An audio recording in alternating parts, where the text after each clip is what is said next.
Nós nos colocamos mais uma vez em oração, porque nós vamos ler a Bíblia e a gente acredita que a Bíblia é a base de toda a nossa fé, de toda a nossa crença. É aquilo que transforma as nossas construções mentais, Pai, que transforma os nossos pensamentos automáticos, é aquilo que transforma a os sofismas e tudo aquilo que a gente tem como crença.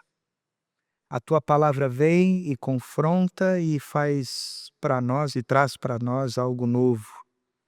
A partir daí, Deus, a gente sabe que as nossas emoções, o comportamento, as nossas reações, elas se tornam diferentes por causa da tua palavra e porque o Senhor pega a tua palavra e o teu Espírito traduz isso em amor, paz, alegria, bondade, benignidade, fidelidade, mansidão e domínio próprio. Por isso nós precisamos da tua palavra sendo bem compreendida por nós. Nos dá esse privilégio agora, e é em nome do Senhor Jesus que eu oro. Amém. A gente vai começar uma série nova chamada Em Espírito e em Verdade. A ideia é a gente trabalhar o que é adoração, o que é culto, o que é louvor. Você está sentado aí agora, você está adorando, você está cultuando, você está louvando. Muitos não sabem a diferença e a gente às vezes cria essa dificuldade mesmo, e a gente acaba perdendo a oportunidade de desenvolver melhor ainda a nossa relação com Deus, trazendo mais conteúdo e prática, né, para o nosso dia a dia. A gente liga o som no carro e a gente acha que aquilo é adoração ou aquilo é louvor. Aquilo é algo que eu tenho, e faço de fato como uma resposta em adoração ou aquilo não sei. A gente precisa conversar a respeito disso, para traduzir isso para a nossa prática, no dia a dia. Por que é que você vem para um encontro como esse? O que é que você faz num encontro como esse? O porquê que nós levantamos a mão quando nós cantamos? Se a gente não passa a carteirinha, a sacolinha, por que que eu levanto a mão? Porque eu não quero ser assaltado? Quer dizer, não, né, por que que a gente está fazendo esse tipo de precisamos entender um pouco mais. E por que em espírito e em verdade? Por que que nós chamamos essa série chamada Em Espírito e em Verdade? E o óbvio é porque João 4:23 traz uma fala de Jesus dizendo assim: No entanto, está chegando a hora, e de fato já chegou, e que os verdadeiros adoradores adorarão o Pai em espírito e em verdade. E são estes os adoradores que o Pai procura. O contexto dessa história é interessante. Jesus, um judeu, vai para um poço e ali encontra uma mulher samaritana. É sabido que entre os judeus e os samaritanos não há uma boa relação.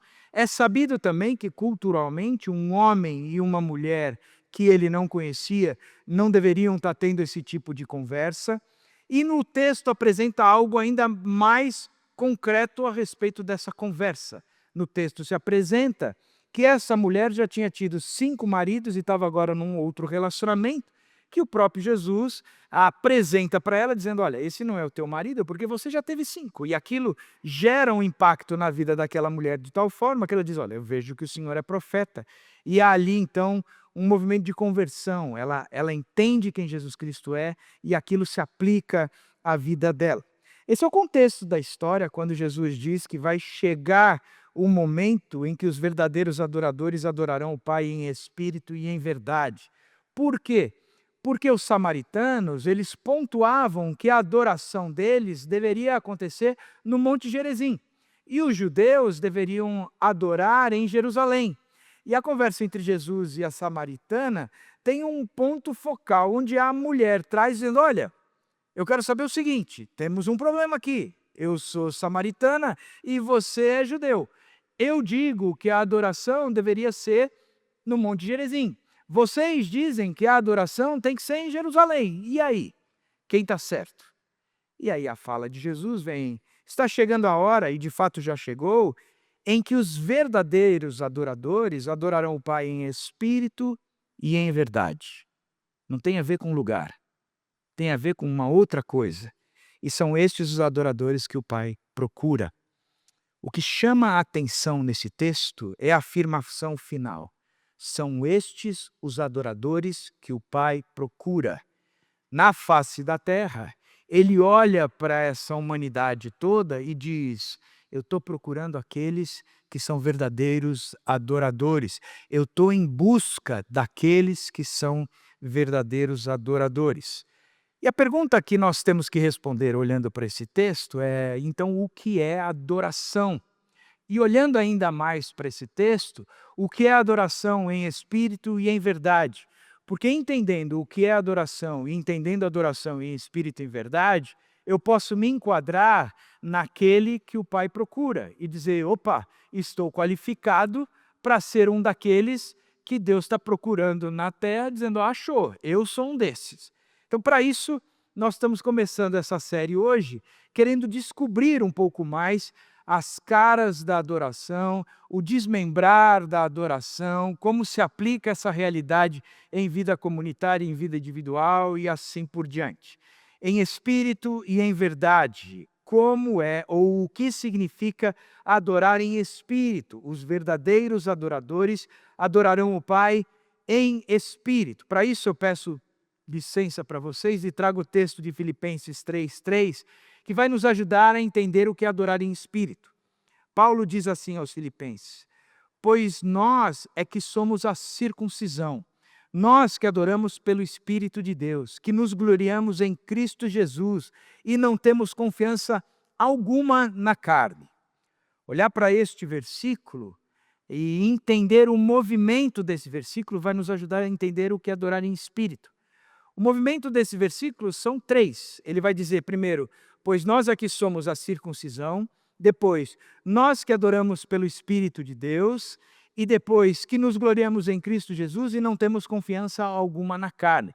São os três movimentos que o texto nos apresenta que nos ajuda a entender o que é adorar em espírito. Então vamos lá. Primeiro, uma nova identidade, pois nós é que somos a circuncisão. A circuncisão foi um movimento criado por Deus no Velho Testamento, que ele mandava o homem cortar o prepúcio do pênis. Eu sei que eu já trouxe a ilustração no passado aqui do que era a circuncisão, do lápis sendo apontado. Lembra disso? Esse era um movimento. Você precisava ter esta marca na carne para que você fizesse parte do povo de Deus. Isso acontecia no judeu homem ao 8º dia, ou seja, quando ele nascia, ele era um israelita. A partir do 8º dia, ele participava dessa cerimônia onde ele tinha o seu prepúcio cortado, então ele se tornava um judeu. Ele tinha que, a partir daquele momento, respeitar a lei, viver pela lei, ser obediente à lei, porque isso agora o caracterizava não só como nação, mas como prática religiosa, como valores, como práticas comunitárias e assim por diante, porque ele era um judeu e tinha isso marcado na carne. O povo israelita, o judeu, quando se converte, e a igreja primitiva, ela é espalhada além de Jerusalém, vai para a Ásia Menor, para a Europa. Ali, as igrejas que se começaram, elas tiveram que enfrentar um grande problema. Porque os judaizantes chegavam nessas igrejas dizendo o seguinte: escuta, se vocês querem se converter de fato, se vocês querem seguir a Cristo de fato, é fundamental que vocês sejam circuncidados. É essencial, porque se vocês não fizerem isso, vocês não serão salvos. Não tem em si a marca daqueles que são o povo de Deus verdadeiro. Por isso, Paulo e os outros apóstolos, eles têm a árdua, a difícil, a cansativa tarefa de irem nestas comunidades e confrontar esses judaizantes, dizendo: não é nada disso. Nós estamos vivendo agora no período da graça. A circuncisão na carne já não nos vale mais nada. Mas Paulo traz uma outra marca. A marca de quando nós somos alcançados pela graça de Deus e o mérito é totalmente excluído de nós e, portanto, não há nada que nós possamos fazer que nos traga a salvação, nem mesmo uma marca no próprio corpo. A salvação, ela é marca e movimento espiritual de Deus em nós.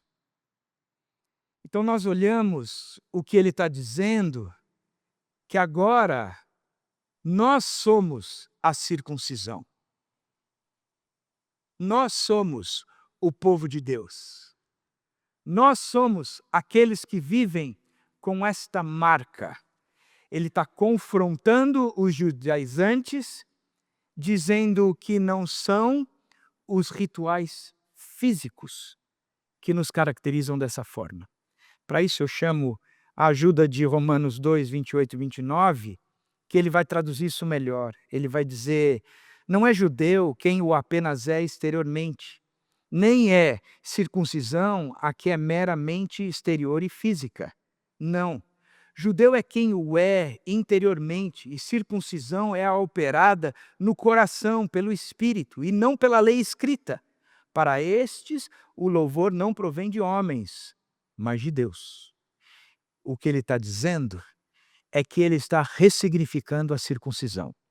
A circuncisão não é aquela mais feita na carne, mas a circuncisão agora é aquela que é feita no Espírito, e só pode ser feita no Espírito por intermédio de Deus o Pai.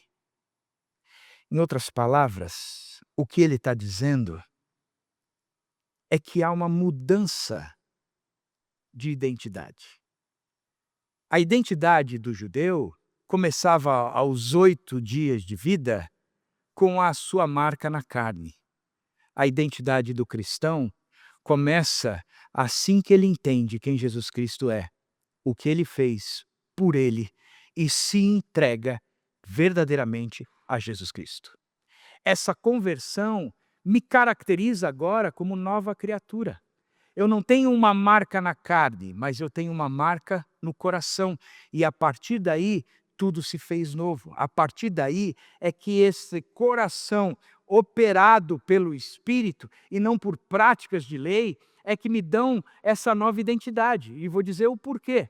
Porque na prática da lei, eu tinha que me exercitar, me empenhar, botar força para praticar a lei. Eu não podia mentir, eu não podia matar, eu não podia roubar, eu não podia adulterar. Eu tinha que praticar, eu tinha que praticar e eu tinha que praticar. Praticando e cumprindo a lei cada vez mais, me tornava cada vez mais judeu, me identificava cada vez mais com um judeu. E era de tal forma uma coisa tão séria que quando eu não cumpria uma lei, alguém tinha que morrer e um bicho era sacrificado. Portanto, a minha identidade era caracterizada por aquilo que eu fazia ou deixava de fazer, aquilo que eu cumpria ou deixava de cumprir a lei.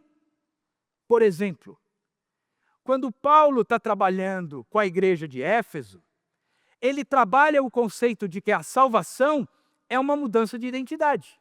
Ele vai dizer o seguinte: aquele que não cumpria a lei antes, aquele que roubava, ladrão, agora não roube mais. Pelo contrário, vai trabalhar com as próprias mãos para ter com que ajudar quando alguém estiver passando por necessidade. E esse versículo eu tenho citado bastante aqui, porque ele identifica muito essa característica dessa mudança interior. Eu antes tinha uma identidade, eu era ladrão. Agora eu não sou mais ladrão. Eu não roubo mais, eu não tiro dos outros para mim. Eu fui transformado e a minha identidade agora é da generosidade. Aquilo que eu tenho não é mais meu, eu tiro de mim para dar para o outro. Essa é a grande marca, esse é o grande movimento, porque a minha identidade foi modificada. Porque eu já não sou mais assim. Isso é bacana, porque somente em Cristo Jesus é que nós podemos ver a nossa identidade transformada de fato. Antes eu era um adúltero. Agora eu não sou mais um adúltero. Eu agora sou fiel. Eu agora tenho, o pessoal tem confiança em mim. Quem é que diz isso? Na própria história de Jesus com a samaritana, isso é revelado. Quando uma mulher samaritana, que tinha tido 5 maridos, vivia com o 6º, tem que ir ao meio-dia se escondendo da população toda, da sua nação toda, porque ela era uma mulher mal vista, que não tinha a confiança nenhuma mulher samaritana deixaria o seu marido com aquela mulher, porque ninguém confiava, e por isso ela tinha que se esconder, por isso que ela tinha que ir ao meio-dia pegar água. Mas a identidade daquela mulher foi modificada em Jesus Cristo. Ela chega na cidade dizendo: escuta, gente, eu encontrei o Messias. E porque ela tem agora essa nova identidade no Messias, diz João que a grande parte daquele povo acreditou no que a mulher dizia e se tornou, de fato, convertidos a Jesus Cristo. Por quê? Porque em Cristo Jesus, o que é nos tirado, a marca que nós passamos a ter, não é física, daquilo que fazemos ou daquilo que somos, mas é algo espiritual, algo que Deus opera em nós, no nosso coração. Passamos a ter um coração novo diante do Pai.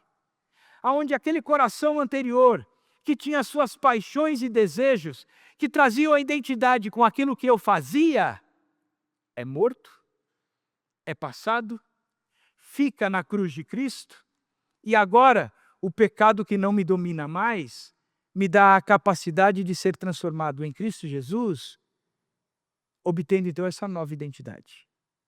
Obtendo agora a verdadeira identidade cristã, que ela não está mais em símbolos, em marcas, em qualquer outra coisa, mas é uma identidade que pode ser escrita a partir de Jesus Cristo. A segunda coisa é que o texto vai dizer de uma nova forma de se relacionar com Deus, nós que adoramos pelo Espírito. A marca de quem pertence a Deus é a adoração verdadeira. Quem de fato teve o coração marcado por Deus é um verdadeiro adorador. Esse adora e adora o tempo todo. E essa adoração, ela é movida por fé, não mais por formalismos ou rituais externos. Adorar pelo Espírito, essa é a palavra-chave nessa afirmação, pelo. É adorar pelo Espírito. Não é mais adorar na minha força, adorar no meu desejo, adorar de acordo com o meu coração, adorar de acordo com a minha necessidade, adorar de acordo com as minhas intenções, mas eu adoro agora pelo Espírito, pelo movimento do Espírito, por ser impulsionado pelo Espírito, ou seja, significa que eu não busco mais a Deus movido por mim mesmo, mas eu busco movido pelo Espírito Santo. Quando a gente olha o texto de João 4, ele vai dizer que os verdadeiros adoradores adorarão o Pai em espírito. E essa é a nossa marca. Nós morremos. E agora nós temos uma nova vida em Cristo Jesus pelo Espírito. Quem nos impulsiona é o Espírito. E Deus deseja e procura verdadeiros adoradores, e não pessoas que o buscam para alcançar benefícios. Isso é uma coisa tão interessante, porque a maior parte do pessoal que eu conheço busca a Deus e busca intensamente a Deus quando a coisa desgringolou, o leite derramou, a água escorreu de uma vez por todas. Aí o cara perdeu o emprego, se torna um devoto, que é uma coisa. O cara vem em todos os cultos. O cara me liga e diz, eu preciso estudar a Bíblia. E aí, André, agora eu preciso estudar a Bíblia. Eu fico pensando, eu sou um amuleto. Eu sou o pé de coelho de muita gente.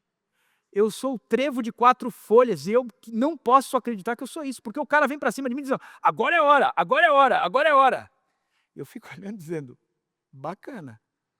Mas é triste ver que você só está procurando, porque na verdade, o que você está querendo não é Deus. É que a vida escorreu pelas mãos, você está só querendo voltar ao controle da situação. E agora você só precisa dessa ajuda, seja lá sobrenatural ou o que for, mas eu preciso voltar a controlar. Então, André, você eu preciso colocar atrás da orelha, porque você é meu trevinho de 4 folhas. No Novo Testamento, a palavra adorar, proskuneo, originalmente significa beijar. Você que é casado, que está com a tua esposa aí do lado, vira, eu posso te proskunear agora? Se é solteiro e está alguém de interesse, aproveita também e o rola. Mas em que sentido? É quando você se ajoelha para beijar uma imagem, o pé da imagem ali. É quando você se ajoelha diante de uma pessoa e diz: "Eu preciso beijar o chão que você está pisando".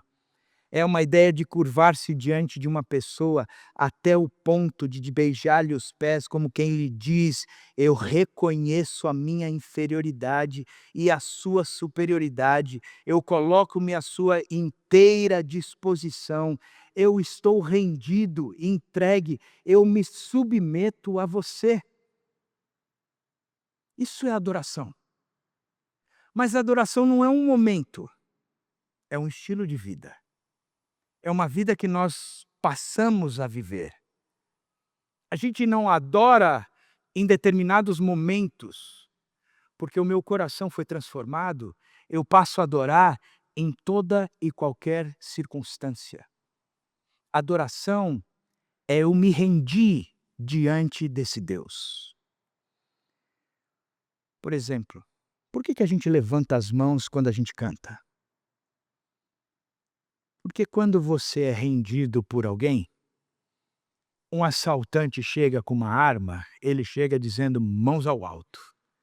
Ou o policial, quando vai prender alguém, diz: "Mãos ao alto", porque assim você está mostrando que você não está manipulando nada, que você não tem nada nas suas mãos, que você não pode fazer nada, que você não vai reagir a nada. Você pode pegar o celular que está no meu bolso, a carteira que está na outra bolsa, tirar o colar, a leva a aliança, porque eu estou aqui rendido. Quando nós cantamos e levantamos a mão, nós estamos dizendo simbolicamente também que nós estamos rendidos. O Senhor é o nosso Deus. Eu estou rendido, isso é adoração. Esse é o movimento que eu faço. Usamos essa expressão mãos ao alto, por isso nós podemos dizer: estou rendido. Agora, eu não me relaciono mais com Deus para obter alguma coisa. Eu não me relaciono mais com Deus porque eu careço de algo, porque eu tenho interesse em alguma coisa. Eu recebi esse diagnóstico negativo, eu estou com um problema sério de saúde, o que eu preciso é buscar a Deus. Aí eu levanto cedo, eu vou orar, eu vou ler a Bíblia, eu decoro o versículo, eu vou para a reunião de oração. O PG, que eu nunca mais tinha ido, eu volto para o PG. Eu ligo para o Bruno e digo: "Bruno, eu quero servir as crianças". Por quê? Porque agora não me resta outra coisa a mais a não ser apelar para Deus em relação à circunstância que me fugiu das mãos. Então, por causa disso, eu busco a Deus. Mas adoração não é isso. A adoração está rendido a Deus o tempo todo. A pessoa sai de casa de manhã e gasta meia hora até o trabalho. Aí é o momento de adoração da pessoa. Ela coloca lá o Spotify, a playlist predileta dela, chamada Eu Sou um Adorador. E aí começa a cantar as músicas, levanta as mãos no meio do trânsito, passa de outra faixa porque está de olho fechado, e vai fazendo aquela adoração, de motorista, né. E vai. Deus está falando comigo, eu choro, eu repito a mesma coisa, eu canto gritando as músicas, porque eu estou ali no meu momento de adoração matutino, que é da minha casa até o meu emprego. Quando eu chego no emprego, a adoração ficou para trás. Eu distrato todo mundo, eu desrespeito todo mundo, eu sacaneio todo mundo para poder obter o resultado que eu preciso. Eu sou um chefe ingrato pra caramba, que não elogio nada e fico só numa opressão desgraçada sobre as pessoas. Eu faço negócios escusos, eu não vendo de forma clara, eu digo que vou entregar sabendo que não vou entregar, eu digo que tem tal qualidade e não tem qualidade, eu digo que é gin, mas na verdade é metanol. Eu faço todo esse movimento. É metanol ou etanol? Metanol, né? O etanol até pode, né? E aí eu faço toda essa bagunça. Aí depois eu volto para casa. O que é que eu faço? Louvorzão. E aí vou adorando, e vou adorando, e vou adorando. Isso não é adoração. Isso é, no mínimo, uma esquizofrenia espiritual. que se vive uma coisa e se vive outra coisa sem perceber essa mudança esquizofrênica. Porque a adoração, ela tem um cerne, é o coração transformado. E a adoração que tem um coração transformado gera uma nova forma de se relacionar com Deus. Não é de momentos, nem de situação, mas é uma vida de adoração. Quer comais, quer bebais ou façais qualquer outra coisa, tudo seja feito para a glória de Deus. Eu como para a glória de Deus. Eu bebo num bar para a glória de Deus. Eu assisto uma televisão para a glória de Deus.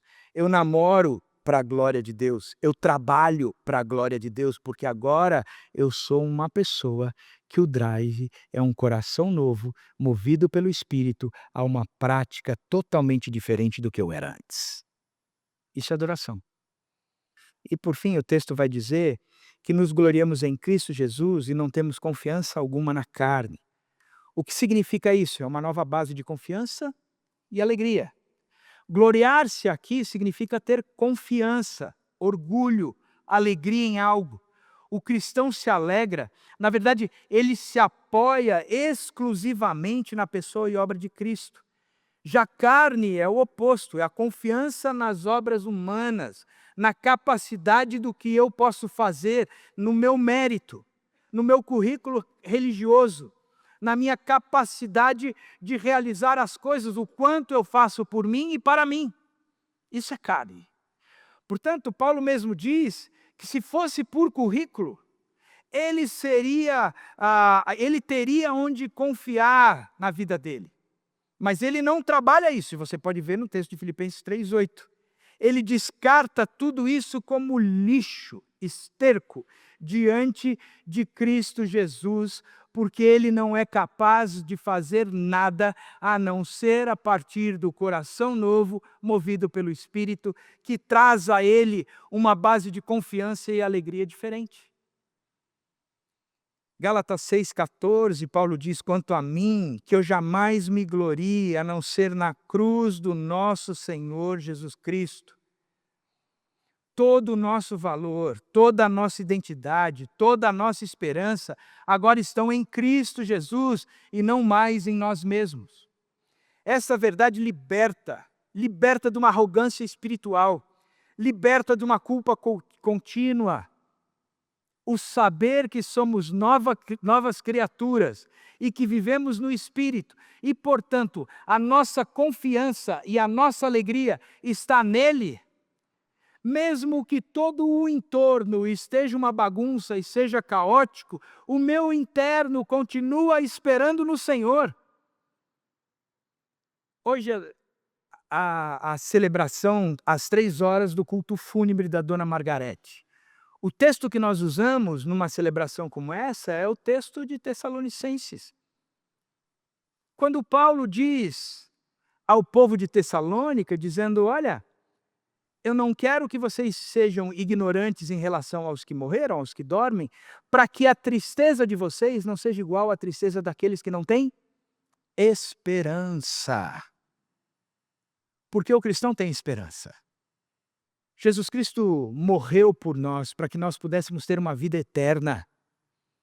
Nós não cremos em reencarnação, nós cremos em ressurreição. É diferente.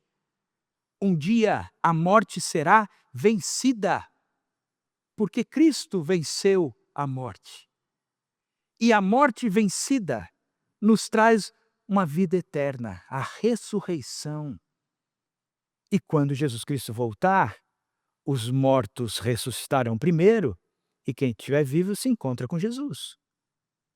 E aí Paulo diz: consolem-se uns aos outros com estas palavras. Nós temos uma confiança diferente. A confiança da vitória de Cristo Jesus na cruz sobre a morte, sobre o meu pecado. Eu não mais dependo de mim mesmo, mas agora eu só dependo de Cristo Jesus. Isso me basta e é suficiente. E é nessa esperança que eu vivo. Mesmo que eu morra, ainda assim eu terei vida eterna. Isso é adoração. Isso muda toda a minha maneira de enxergar. toda a minha maneira de agir, mudam os meus sentimentos. Então, o que significa adorar em espírito? Adorar em espírito é uma nova identidade.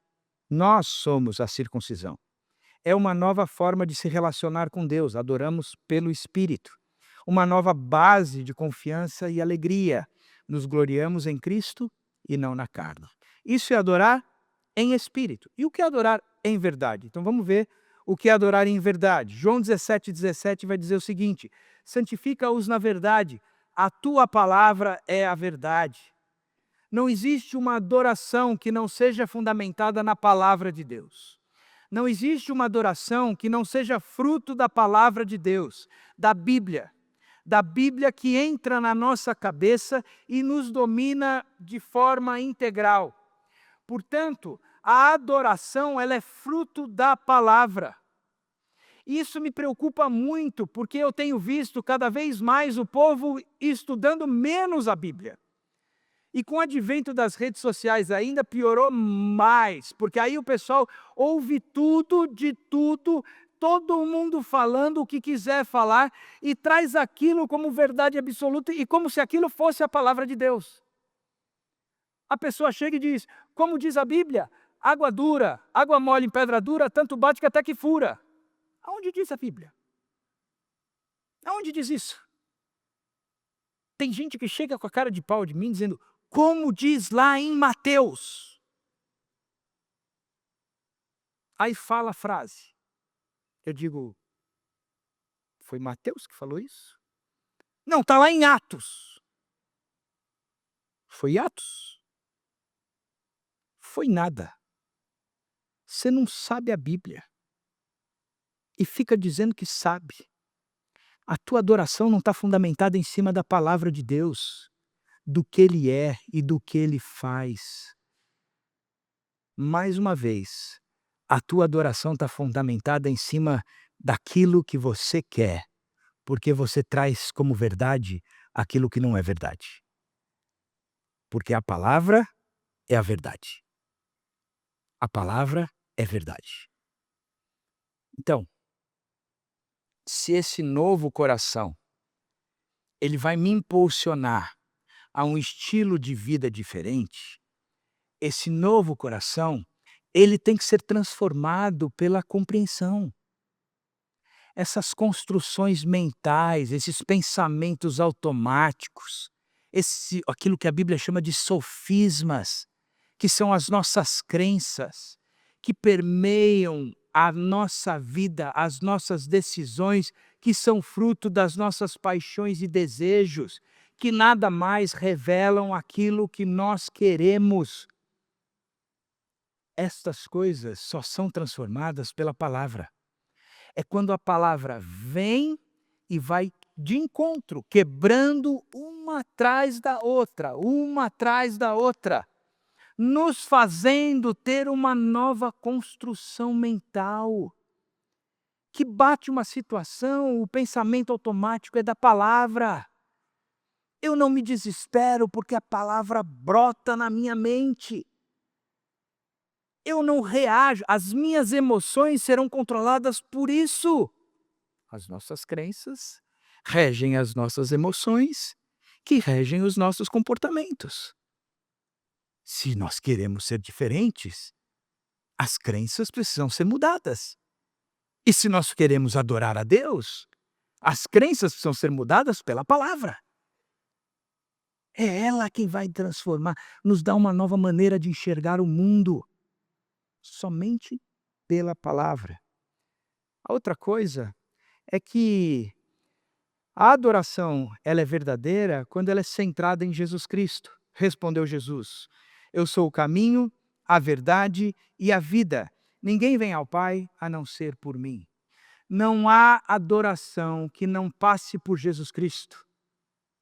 Porque Jesus Cristo é o único que nos coloca no devido lugar. Já parou para pensar nisso? Na verdade, Jesus Cristo é o único que nos torna humanos de fato, porque a vida sem Cristo é desumana. A vida sem Cristo ela é sofrimento, ela está acorrentada a essas paixões e desejos que deformam o ser humano, deformam tanto, tanto, tanto, que basta ver a sociedade que nós vivemos, que é regida por esses valores de deformação do ser humano. É só olhar isso, é só enxergar isso. Aonde cada vez mais o egoísmo paira, o outro que se lasque, eu preciso é ser feliz, eu vou cultuar a mim mesmo, eu vou buscar o que eu quero. Eu preciso progredir, prosperar a qualquer custa. Eu não aceito algo que não me traga conforto. Eu não vivo de forma que não seja alimentar o meu ego. Eu preciso ser o cara. Eu não consigo admitir que tal mulher não me queira ou que tal homem não me queira. Eu não consigo admitir ter que diminuir o meu padrão porque eu já não tenho mais recursos. Portanto, faço qualquer coisa por qualquer coisa, simplesmente em prol de mim mesmo. Aí vem Jesus Cristo e diz o seguinte: eu estou subindo naquela cruz ali por causa dos seus pecados, por causa desses teus desejos, que tem gerado um distanciamento entre você e Deus, por causa dessa tua rebeldia de querer ser o próprio Deus, de escolher para você o certo e o errado, o bom e o ruim. Por causa disso, você está tão distante de Deus que está morto. E essa tua morte te traz numa condição que você não pode chegar em Deus de forma alguma. Portanto, o meu sacrifício naquela cruz é por causa dessa tua condição. Então eu estou indo para lá porque você fez isso. Porque é somente lá que você vai conseguir ser humano. Aonde o seu coração, que vai ter essa marca de Cristo em você, inundado pela palavra, vai poder desejar de fato, ter paixão de fato, por aquilo que é correto, por aquilo que é certo. É só lá que você volta a ser humano, porque até então você tem vivido numa condição desumana, de extrema pobreza espiritual. É lá, é lá que Deus restaura a sua identidade, mas ela só pode ser restaurada em Cristo Jesus. Não há outra forma de adorar que não passe por Cristo Jesus. E a terceira é que adorar em verdade é sem auto-engano e falsidade. Sei que desejas a verdade no íntimo. Quem escreve isso é Davi, no Salmo 51. O Salmo 51 tem um contexto que é muito conhecido nosso. Davi era o rei de Israel e podia ter qualquer mulher que ele quisesse no reino. E ele tinha várias mulheres. Mas ele deseja a mulher do seu amigo, o amigo mais íntimo dele. E ele manda matar o amigo e fica com a mulher. Aí o profeta Natan chega para ele e diz o seguinte: deixa eu contar uma historinha para você, cara. Tinha um sujeito que tinha 100 ovelhas e o vizinho dele tinha uma ovelhinha só. Aquela ovelhinha que dormia com ele na cama, que comia com ele no mesmo prato, que era tratada como filha. O sujeito que tinha 100 ovelhas, recebeu uma visita e diz: vou lhe dar um churrasco. E mata aquela ovelha. Nessa hora, Davi vai ficando bravo. E como todo poderoso rei que ele era, ele diz: eu quero saber quem é esse safado, porque eu vou mandar matá-lo. E a fala do profeta diz: é você, cara. Você podia ter qualquer mulher, mas você foi pegar a do seu melhor amigo. A ficha cai. Arrependido, Davi chega para Deus e diz: eu fiz o que era mal perante os teus olhos. Contra ti, e somente contra ti eu peguei. Não retires de mim o teu espírito, nem me afastes da tua presença, ó Deus. Restitui em mim um coração puro e um espírito inabalável, a alegria da salvação, porque eu sei que desejas a verdade no íntimo. A adoração, ela é verdadeira, ela não é mascarada, ela não pode de forma alguma ser aquela que eu chego diante de Deus com segundas intenções. O livro de Salmos, ele é bonito exatamente por causa disso.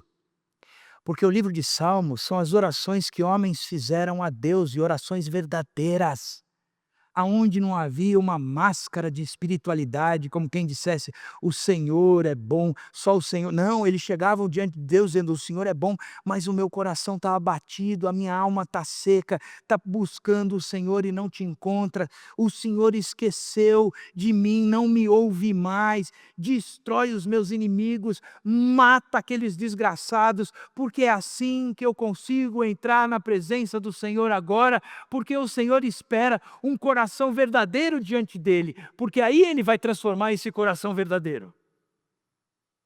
Porque adoração é isso, gente. Adoração é chegar em espírito e em verdade.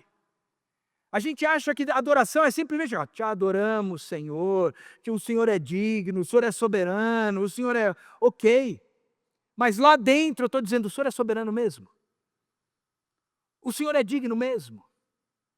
O Senhor é merecedor? Porque eu estou aqui achando que estou sozinho, que o Senhor me abandonou, eu estou pela fé. Sem dúvida nenhuma, é na obediência. Mas aonde está, ó Deus, o Senhor? Porque suspira a minha alma de fome e sede do Senhor? Porque está abatida a minha alma? Porque é isso que eu tenho para entregar ao Senhor agora, é isso. Porque é a verdade que está dentro de mim, mas eu não tenho outra pessoa, outro lugar que eu possa me ajoelhar, beijar, que não seja diante do Senhor, entregue a esse Deus precioso, dizendo: estou rendido diante do Senhor, me ouve por favor. Isso é adoração verdadeira. É nessa paia que a gente vai. Caso contrário, é religiosidade. Mas ele espera que a gente entre na presença dele como nós estamos e somos. Por isso, em espírito significa uma nova identidade, em espírito significa uma nova forma de ser, de se relacionar com Deus, em espírito significa uma nova base de confiança e alegria. Em verdade significa conforme a verdade revelada por Deus, a palavra, é centrada em Jesus Cristo e sem auto-engano e falsidade, com o coração verdadeiro diante de Deus. Isso é em espírito, isso é em verdade. Vocês querem que eu faça pose para tirar foto?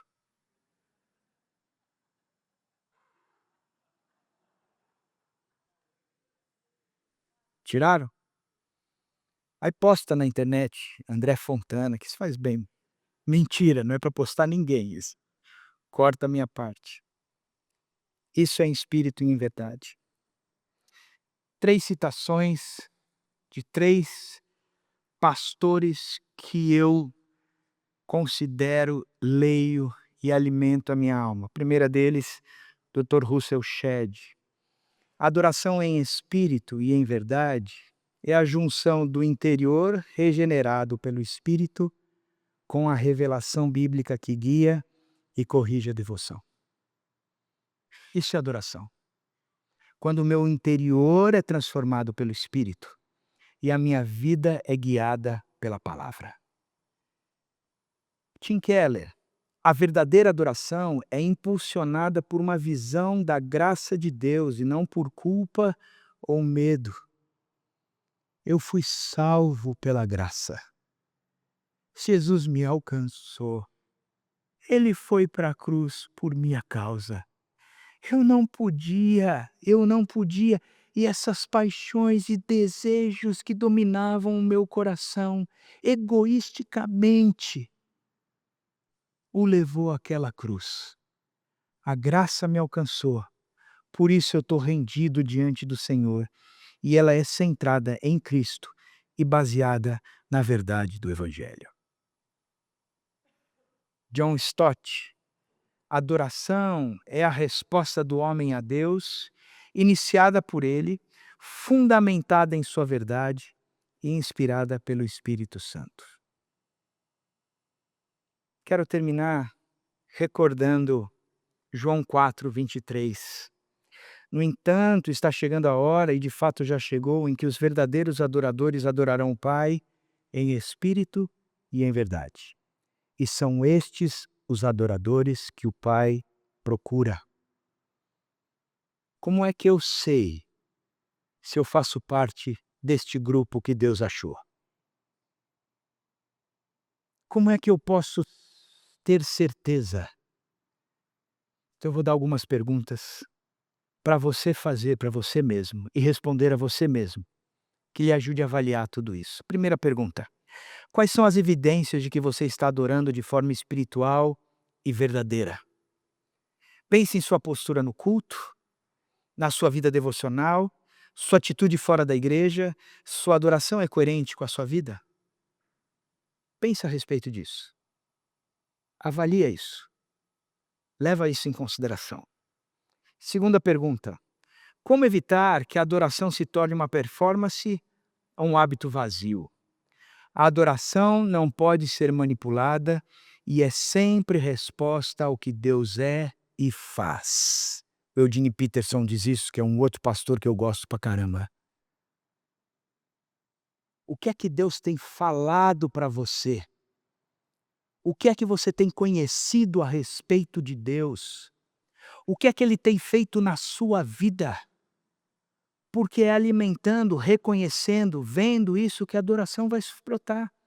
Porque ela é sempre fruto, ou é resposta ao que Deus é e faz.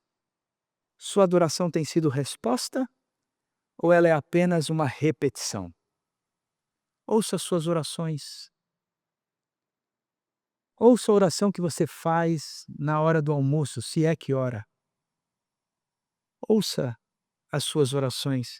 São repetições ou são falas, conversas com Deus de fato? Sua adoração tem moldado o seu caráter e suas escolhas? A verdadeira adoração transforma. Você tem sido moldado pelo que canta, pelo que lê e pelo que ora? E a última pergunta: em que aspectos a sua carne lembra o que é carne? A sua vaidade, o seu orgulho, a sua distração tem atrapalhado a sua adoração. Paulo diz que não colocamos confiança alguma na carne. O que isso significa para a sua vida de culto de fato? Minha oração de coração é que você tenha um encontro pessoal com Jesus Cristo de tal forma que o seu coração seja marcado por esse encontro. A partir daí, a sua vida é consequência dessa marca.